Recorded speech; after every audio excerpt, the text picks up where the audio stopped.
secara arkeologis, secara antropologis, perempuan lebih dekat dengan alam tuh. Perempuan itu lebih peduli, lebih detail, karena pada dasarnya perempuan adalah seorang ibu, sifat alamnya adalah melestarikan, membangun, menjaga, merawat semua yang indah tetap indah, yang tidak seimbang menjadi seimbang. Jadi menurut saya, selama niat saya baik, selama komunikasi baik, selama semua pihak win-win, dan tujuannya untuk kesejahteraan banyak orang, saya rasa semua bisa tercapai. Baik, bismillahirrahmanirrahim. Assalamualaikum warahmatullahi wabarakatuh. Bapak Ibu, teman-teman semua. Pada kesempatan ini kita sedang berada di kebun dan ada video menarik yang terlintas di benak kita semua, yaitu Ibu Shirley ya. Siapa sih yang tidak mengenal Ibu Shirley, perempuan pertama yang menjabat sebagai gubernur di Maluku Utara. Beliau sangat optimis sekali menjalankan visi, misi, dan amanah dari almarhum suaminya, di mana sebelumnya kita ketahui bahwa sebelum beliau mencalonkan sebagai gubernur Maluku Utara, yang mencalonkan terlebih dahulu adalah almarhum suami dari Ibu Shirley, yaitu Pak Denny Laus. Nah, adapun amanah atau cita-cita dari Pak Denny Laus adalah prinsipnya mensejahterakan masyarakat Maluku Utara. Hal inilah kemudian yang mendorong Ibu Shirley melanjutkan apa yang menjadi harapan, apa yang menjadi cita, dan apa yang menjadi nawacita dari almarhum suami. Nah, pada kesempatan ini Ibu Shirley terundang di podcast Bang Rocky Gerung. Nah, Bang Rocky Gerung ini memberikan pertanyaan yang sangat kritis terhadap Ibu Shirley. Lalu seperti apa jawaban cerdas dan jawaban yang sangat terstruktur sekali dari Ibu Shirley mengenai pertambangan yang ada di Maluku Utara? Saya ingin dapat semacam, sebut aja, dorongan, atau publik ingin dapat dorongan baru dari Shirley itu. Shirley nanti Februari dilantik sebagai gubernur. Tetapi ekspektasi publik udah mendahului apa yang akan Shirley lakukan sesuai dengan janji Shirley. Jadi Shirley akhirnya jadi figur nasional. Orang ingat Shirley ya bukan sekedar calon atau gubernur terpilih, tapi seseorang yang jadi simbol bahwa Indonesia ada pemimpin akhirnya kan. Capaian Shirley itu luar biasa tuh. Nah, di dalam pertimbangan itu, ide pertama Shirley setelah dilantik gubernur, Shirley akan diminta untuk kasih ceramah di berbagai macam provinsi sebagai pembanding tuh. Akan diundang oleh universitas. Saya pastikan itu pasti semua universitas akan undang Shirley untuk kasih orasi, untuk kasih semacam pendidikan public policy. Karena kemampuan Shirley tadi untuk memperlihatkan bahwa saya minoritas, saya perempuan, tetapi dalil keperempuanan itu justru yang memungkinkan atau yang membuat orang percaya bahwa Shirley mesti jadi figur publik nasional. Persiapannya tanpa perlu persiapan sebetulnya. Saya selalu saya adalah orang yang sangat output oriented. Output oriented. Ya, jadi saya tidak banyak berbicara, tapi mudah-mudahan jika Tuhan bersama dengan saya, semuanya berjalan dengan baik, saya bisa membuktikan dan bisa mewujudkan semua yang saya janjikan. Program yang saya janjikan sebenarnya sederhana. Prioritas kemarin tuh cuman pendidikan, kesehatan, infrastruktur yang terjangkau, yang layak, dan berkualitas. Dan saya berencana dalam tahun pertama di 2025, karena di Maluku Utara itu ada sekitar 27% dari lulusan SMP itu tidak bisa lanjut ke SMA. Dan kemudian dari SMA tidak bisa lanjut ke universitas. Saya merasa bahwa saya pengen menjadi gubernur yang adil, yang inklusif, yang berpihak kepada mereka yang terpinggirkan atau termarginalkan. Saya mau masyarakat Maluku Utara semua mendapat akses pendidikan dan kesehatan yang adil dan sama. Oleh karena itu di tahun 2025 saya berencana mengatur APBD dan menghemat yang bisa dihematkan sambil menunggu ke APBD untuk bisa segera, karena kan tahun ajaran baru tuh 7 Juli 2025. Jadi mudah-mudahan sudah bisa mengakomodir walaupun parsial untuk membiayai mereka SMP lanjut ke SMA dan SMA untuk kuliah, karena itu yang saya janjikan untuk beasiswa. Dan begitupun dengan kesehatan membutuhkan waktu yang lebih lama karena sarana dan prasarananya, kualitas dokter, infrastruktur semua harus dirapikan, itu mungkin akan butuh waktu 1-2 tahun sendiri. Dan infrastruktur saya dari sekarang sudah berkomunikasi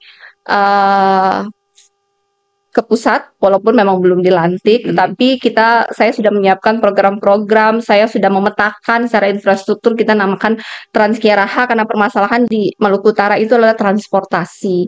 Kita adalah kepulauan, semua biaya mahal, semua kesulitan akses kepada pendidikan dan kesehatan yang baik, semua turunnya nilai tukar petani dan nelayan, semuanya karena biaya transportasi yang tinggi. Oleh karena itu, yang paling penting di Maluku Utara itu adalah infrastruktur transportasi yang terjangkau, yang nyaman, yang berkeselamatan, dan ekonomis. Untuk itu, saya punya program yang saya namakan Transkiaraha untuk konektivitas satu Maluku Kiaraha itu terkoneksi dengan baik. Airport yang belum ada kita adakan, tol laut yang belum ada kita adakan, dermaga yang belum ada kita adakan. Dan untuk itu dibutuhkan dukungan dari pusat, terutama APBN, dan saya sudah membuat rencana untuk mudah-mudahan dalam 5 tahun itu semua bisa ke-deliver. Karena percumaan apapun yang saya bicarakan kalau saya tidak punya output. Dan saya berencana mewujudkan dan mendeliver semua yang saya janjikan dalam 5 tahun. Oke, output segitu, tetapi inputnya kan terbatas. Input publiknya ya, APBD. Ya, saya sudah mempelajari bahwa APBD kita di tahun 2025 hanya 3,3 triliun, which is sangat kecil. Dan untuk itu saya butuh dukungan dari APBN, infrastruktur, dan semua kementerian itu sebenarnya udah punya program-program. Kita hanya perlu rajin melobi ke kementerian, mencari apa yang bisa dibantu Maluku Utara, karena pada dasarnya tugas dari gubernur itu untuk memastikan program nasional dapat diimplementasi dengan baik ke daerah dan bagaimana berkomunikasi dengan baik ke pusat sehingga pusat bisa mendukung Maluku Utara dengan membangun infrastruktur yang kebetulan Maluku Utara juga tambangnya lumayan bertumbuh dan memberikan kontribusi devisa yang banyak untuk Indonesia. Oke, saya masuk ke situ ya. Kan Shirley menganggap bahwa dukungan publik Shirley udah peroleh itu. Dukungan anggaran APBN pasti tidak cukup tuh. Ya. Dan kalau kita bicara tentang potensi tadi, potensi ekstraktif industri itu kan, justru itu yang kelihatannya orang akan lihat kontradiksinya tuh. Shirley pengusaha di bidang itu bertahun-tahun, mengerti wilayah itu, mengerti bahwa upaya untuk memecut ekonomi nasional maupun ekonomi wilayah itu, kalau Pak Prabowo bilang 8%, tapi kemudian kelihatannya dikoreksi menuju 8%. Ibu Sri Mulyani pastikan ya minimal 4,5, 5,5 juga udah bagus itu kan. Tetapi kalau kita asumsikan bahwa harus ada percepatan pertumbuhan, itu paralel dengan perusakan lingkungan pasti kan. Akan di-watch itu. Kita bisa bilang oke, kita bisa hitung itu biaya ekologinya berapa untuk biaya pertumbuhan ekonomi itu, gampang dihitung itu kan. Tetapi orang menganggap apa keterangan Shirley nanti kalau ternyata di-watch bahwa jumlah ecological footprint, jejak ekologis yang dalam bentuk deforestasi itu disandingkan dengan kemakmuran yang Shirley pastikan akan diperoleh rakyat. Jadi orang akan lihat, ya boleh aja Ibu Gubernur Shirley, tetapi LSM akan cerewet. Ya memang dia janjikan, ya pendapatan bertambah, tetapi perusakan lingkungan juga berlanjut tuh. Persiapan untuk tiba pada problem itu, dan semua dunia sekarang ada dalam soal itu tuh.